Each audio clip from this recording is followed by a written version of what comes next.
जुझतानी रोज सखी दर्द से, जुझतानी रोज सखी दर्द से, पाला पड़ल बाटे ऐसन मरद से, जुझतानी रोज सखी दर्द से, सखी दर्द से, सखी दर्द से।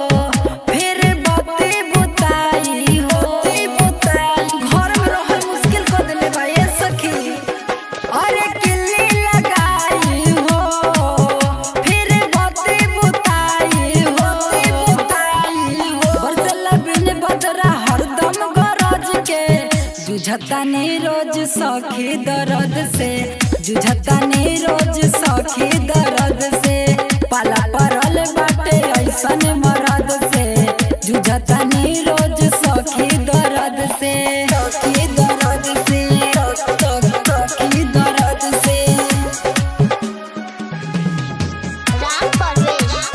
सखी दर्द से, सखी दर्द से।